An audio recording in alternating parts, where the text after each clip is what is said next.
హనుమకొండలోని చారిత్రక 1000 స్తంభాల దేవాలయం ప్రాంగణంలో వరంగల్ నెహ్రూ యువ కేంద్రం ఆధ్వర్యంలో నిర్వహించిన తెలంగాణ, కేరళ రాష్ట్రాలకు సంబంధించిన కళారూపాల సాంస్కృతిక ఉత్సవం ఘనంగా జరిగింది. వరంగల్ నెహ్రూ యువ కేంద్ర యువజన వ్యవహారాల శాఖ సంయుక్త ఆధ్వర్యంలో దేశవ్యాప్తంగా జాతీయ సమైక్యతను పెంపొందించడం కోసం భిన్నత్వంలో ఏకత్వమే లక్ష్యంగా ఇంటర్ స్టేట్ యూత్ ఎక్స్చేంజ్ కార్యక్రమాలు నిర్వహిస్తున్నారు. ఇందులో భాగంగా 1000 స్తంభాల గుడి ప్రాంగణంలో కేరళ, తెలంగాణ జానపద సాంస్కృతిక ఉత్సవాన్ని ఏర్పాటు చేశారు. కేరళ కళారూపాలైన కొల్కలి, మూటిపాటు, తిరువరితి సాంప్రదాయ జానపద కళలను నృత్య రూపంలో ప్రదర్శించారు.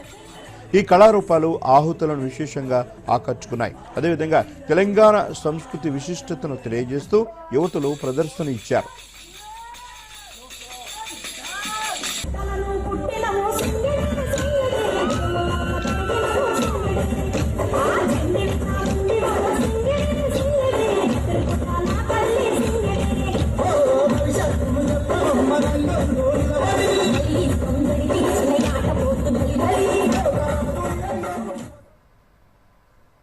వరంగల్ జిల్లాకు కేరళ రాష్ట్రం నుంచి ఉన్నటువంటి యువతను రావడం జరిగింది. కేరళ రాష్ట్రంలో ఉన్నటువంటి సంస్కృతి సంప్రదాయాలను, వాళ్ళ ఆచార వివరాలను ఇక్కడ తెలియజేస్తూ, అదే విధంగా మన వరంగల్ జిల్లాలో ఉన్నటువంటి ప్రముఖమైనటువంటి కాకతీయ మహారాజుల యొక్క జీవిత చరిత్రలే కానీ, ఇక్కడ ఉన్నటువంటి ఆచార వివరాలను, ఇక్కడ ఉన్నటువంటి కోటలను, టూరిస్ట్ ప్లేస్లను వాళ్ళందరికీ కూడా చూపించి వాళ్ళను ఇక్కడ ఉన్నటువంటి ఆచార వివరాలను తీసుకెళ్లి వాళ్ళ రాష్ట్రంలో ప్రచారం చేయడం కోసం మన వరంగల్ జిల్లా ఖ్యాతిని ప్రపంచ వ్యాప్తంగా ప్రచారం చేసే ఒక ఉద్దేశంలోనే వరంగల్ జిల్లాలో ఇంత మంచి కార్యక్రమాన్ని నిర్వహించడం జరిగింది. వికసిత్ భారత్ లో ఇవాళ మనం దేశంలో కావాల్సినటువంటి యూత్ కు ఏవేవైతే ఆర్టిఫిషియల్ ఇంటెలిజెన్స్ AI ద్వారా మనం దేశాన్ని అభివృద్ధి చేసి పొందడంలో ముందుకు పోయే ఉద్దేశంతో మన దాంతో పాటు టెక్నాలజీతో పాటు మనం మరుగున పడుతున్నటువంటి ఆచార వ్యవహారాలను కూడా మనం ముందుకు తీసుకుపోయే ఒక ఉద్దేశంతో ఇలాంటి అడ్వెంచర్ అండ్